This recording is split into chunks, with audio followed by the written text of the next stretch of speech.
Hi, welcome back to my channel. As you can see by this stack and the title of this video, it's time for my January wrap up. Okay, so let's dive on into some stats. I read 13 books in the month of January, which honestly felt impossible if I'm being really honest with you, because I had such a hard time with my reading this month. So I was kind of shocked that I ended up in such a good place overall. Okay, so like I said, I read 13 books last month, 4,669 pages, and a 3.94 average rating, which is a little low for me, but you know what? Beggars can't be choosers. It was a little bit of a rough month. So my average book length was 353 pages. Average time to finish was 4.5 days. We're going to mostly focus on my favorites in this video, but I'm just going to go through and list off every book that I read in the month of January. So first up was Flirting with Disaster by Naina Kumar, followed by Rule of the Aurora King by Nisha J. Tooley. Then I read Cross Check My Heart by Michaela Christie. That was a Kindle Unlimited title, so I don't have that one physically. We'll put a cover up there. Then I read Isaac's Song by Daniel Black, followed by Vantage Point by Sarah Sligar, The Proposal by Sonora Reyes. This is one of the faves of the month. We'll talk about that more in a little bit. Spiral by Bel Cabra. That one unfortunately was not a fave. The Black Orb by Ewan Kim, also not a fave. This one confused the heck out of me. Enemy of My Dreams by Jenny Williamson. Excellent time, as you saw in my vlog. Out of the Woods by Miss Hannah Bonam-Young. Also an excellent time, as you saw from the vlog. Celebrity Crush by Miss Christy Swift. Will My Cat Eat My Eyeballs? Big questions from, I think, Little Kids by Caitlin Doty. And then last but certainly not least, Unromanced by Miss Erin Connor. So those are the 13 titles I read this month. Let's dive into my favorites. Vantage Point was a delightful surprise. I ended up giving this one 4 stars. This is set on an island town situation. I can't remember specifically where they are. I feel like they're in like the New York, Vermont, Maine area, somewhere up there in the north. And we're following Clara, her brother Teddy, and his wife / Clara's best friend Jess. Teddy has decided he's going to run for Senate. And interesting choice given the fact that their family has a lot of secrets about them. They also have this like Wieland family curse situation that happens every April. Teddy likes to think that it's just like a bunch of coincidences.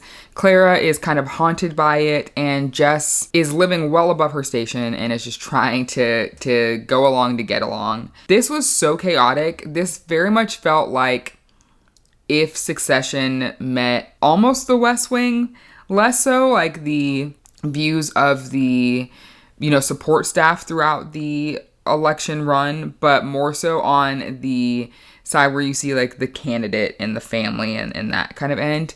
This was so chaotic, but such a good time. I don't want to say too much more because I feel like this is one of those stories that you just have to experience. But if you're into, mystery thrillers, if you like them to be on a little bit more character-driven end, this would be a good one for you. Okay, next we're going to talk about The Proposal by Sonora Reyes. I feel like I waxed poetic about this in a video already, but this was so good. So this follows Han and Kenny. Han is from Mexico. He is in the United States without any legal documentation, and he was at a job that was supposed to do, I think, a K-1 visa for him, but he got laid off or fired, and so there goes the hopes of that.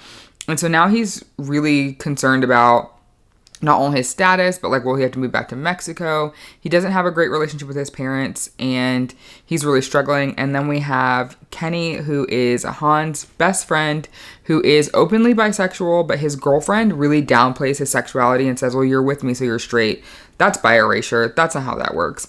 And all Han wants is for Kenny to be free of his longtime girlfriend because she's been awful to him ever since her parents got divorced, and she kind of uses that as an excuse for her behavior, which is really unsettling at times. And so much of this story has so much negativity in it from different aspects of their lives, but both Han and Kenny, for the most part, are pretty, if not hopeful in themselves, then in each other. And I really liked the way they both leaned on their friendship, the way that they started to explore their friendship changing. I love a good friends to lovers moment. This one did not disappoint. Daniel Black's Isaac's Song. I know I've also waxed poetic about this quite a lot, but I loved it. If you didn't read Don't Cry For Me, I highly recommend reading that first. You do not have to read them in that publication order, but I feel like you get the most out of it if you do.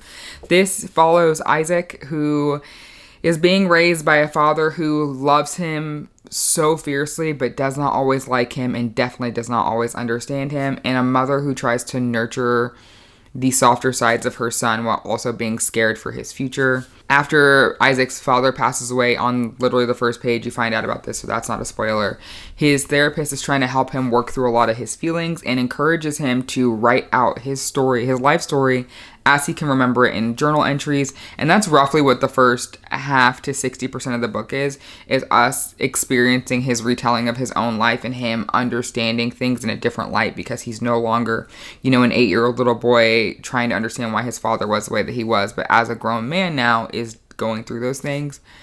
This was beautiful. This was heartbreaking. I highly, highly recommend it. Okay, back on the softer side of things, kind of. Out of the Woods by Hannah Bonam-Young. I just vlogged about this along with Enemy of My Dreams, so I'm not going to talk about either one of those too much, but Sarah and Caleb were just it, y'all. This book hurt my feelings so freaking much. It is a marriage and trouble story. We meet Sarah and Caleb out on a limb, and Sarah was Wynn's best friend in that book, and then Caleb kind of becomes Beau's best friend too. I love these two. Sarah and Caleb have been together basically since the 9th grade. And Sarah doesn't really know who she is without Caleb, and that is really starting to bother her. She's feeling like she doesn't really have any purpose or anything to be proud of. And all Caleb wants is for his life to stay the same. He thinks Sarah and him have a great life, and they do. I mean, they're well off. They're able to take care of themselves, be there for their friends, and like that kind of stuff. But he doesn't seem to understand how rudderless Sarah feels, and he's struggling to understand where she's at. So they go on this wilderness retreat together for a week in the woods. They are not woodsy outdoor people, so it's definitely a physical struggle along with the emotional ones. But something about how Hannah Bonam-Young writes the most tender and caring lenses of difficult situations keeps me coming back. This was a little over 300 pages. I flew through it in an evening. I could not stop reading, even though I wanted to really cherish it. 10 out of 10 recommend. And then Enemy of My Dreams by Jenny Williamson, I also really, really loved. This is a debut romantasy, and I found out from DMing the publisher when I was like ranting about how much I love this on Instagram. They said that she is working on a sequel, and it will kind of continue to follow the story of, oh my god, why did I just forget this girl's name? It's going to follow Julia and Alaric, so I'm very excited. So in Enemy of My Dreams, Julia is the princess in Rome. Her brother has recently become the emperor, and he's a little tyrant. He's like 19 and doesn't know what the hell he's doing. And Julia is, weirdly enough, way more prepared for it than he is. But because she's a woman, that role is not for her. And so she spends her time drinking and fornicating and doing all the things that are not of a highborn lady's, behavior, if you will. And so he threatens her and says, if you don't stop, I'm sending you to this island, which is known for where they send women who behave badly, I guess. So Julia takes it upon herself to use a tense situation with Alaric, who is the king of the Visigoths, who has come to Rome to try to seek some freedom and regain the land of his people, but Julia's brother wants him to essentially be, I don't know, like a war battalion for the Romans, which he doesn't want at all. It's very chaotic. Its tensions are so high when he's there, and Julia uses that to her advantage and gets kidnapped by him, but intentionally sets that up. This whole story moves so fast. It is a little chaotic, but it's mostly really fun. The last third was a little rough, but it's a debut. I can see where this is going. I'm excited to get to the sequel. If you like romantasy, but you struggle with trying to learn a brand new world, and you're familiar enough with the Roman Empire, you don't need to know a ton of details, but if you're just familiar enough with it, or hell, if you've watched Disney's Hercules, like, you'll be fine. Okay? It's great. It's easy to get into. It's easy to follow along with. I really liked it. And then a delightful surprise for me to end the month, Unromance by Erin Connor. I tried to read this like twice in the end of December and the beginning of January, and each time I was like, wow, I'm really annoyed by Sawyer, the main character. But I knew I wasn't actually annoyed with her. It was just me and my like reading slump struggles. And so I put it down, and I thought I was going to wait till further in the spring to pick it up, but then I decided, you know what, let's just give it one more shot. And I also had gotten the audio hold come through on Libby, and so I was like, maybe that'll change my experience. Oh my god, it changed my experience. It did. It did.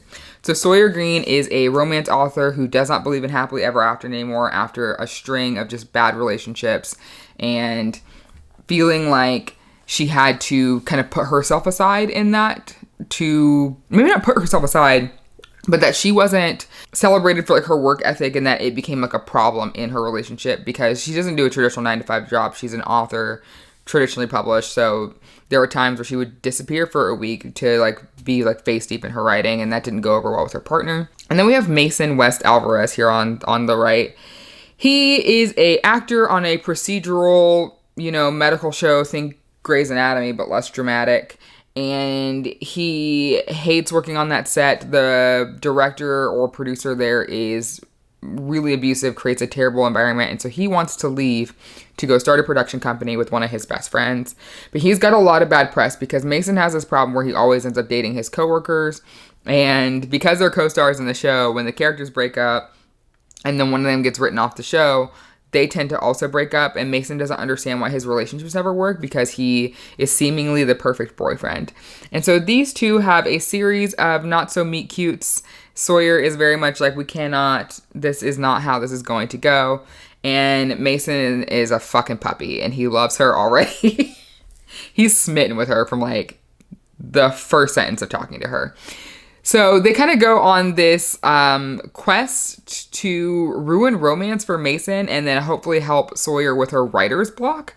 And it just becomes a fun, almost fake dating kind of situation, but it's not fake dating. I don't know. I loved it. Great time. It's a great time. So those were my favorite books of the month. What have you been reading? Talk to me. I don't think I'm going to do a TBR for this month.